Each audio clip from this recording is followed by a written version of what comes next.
Police have released the first pictures of indescribable destruction within Grenfell Tower, warning some of those who died may never be formally identified. 58 people are now confirmed dead following the fire which engulfed the 24-storey apartment building last week.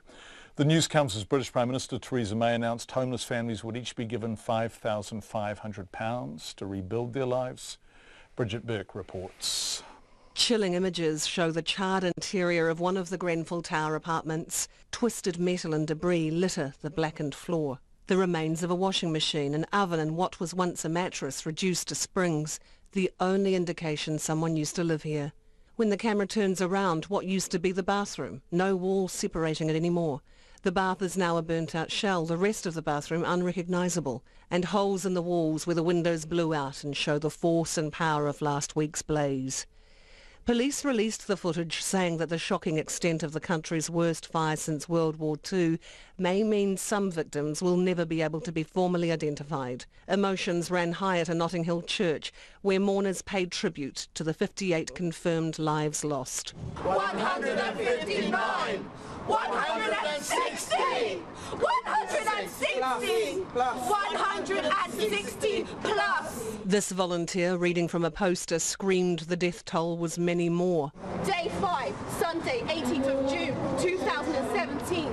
Educated estimate, count, residents, council approximate, 400 to 600, less estimate, 500, 108, hospitals and hostels, dead, confirmed, 68, equals 324. Where are they? Where are they? Who is doing the maths? Are they dead? London's Mayor Sadiq Khan said the community was angry and a national response to the tragedy was needed.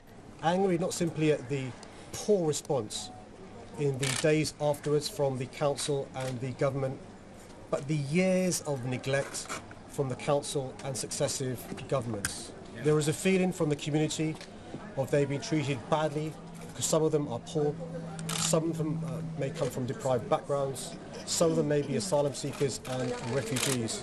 There's a feeling that the council and successive governments don't understand their concerns and frankly don't care.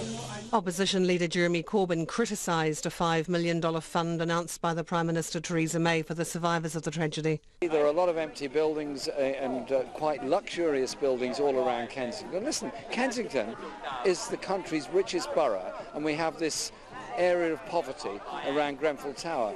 Surely to goodness, if we believe in communities, we can and must put the resources, the money in there to help those families in their hour of need. They should not be sleeping in shelters for weeks and weeks on end. Standing at a tribute wall to the victims, the Conservative leader of the Royal Borough of Kensington and Chelsea Council, Nick Paget-Brown, urged people to stay calm and said authorities were doing what they could. It's not true to say there are no councillors around. It's not true to say Kensington and Chelsea Council is not evident. I understand complaints from people and those will need to be addressed, but that will be addressed through the inquiry. The fire has continued to raise questions about the safety of other apartment blocks, something Sadiq Khan said would be addressed quickly. It's not good enough. People who live in tower blocks across London but around the country being sick to death whether their tower block is safe. We need to know as soon as possible whether those tower blocks are safe and there's to be as much transparency as possible. It's not acceptable that any inquiry may not be as full and open as they could be. Local residents, the community needs representation and I'm pleased that there will be a full and proper public inquiry with representation from the community. It's crucial though that we have an interim report this summer. A minute's silence for the victims will be observed across the UK at 11 this morning. For Checkpoint, Bridget Burke.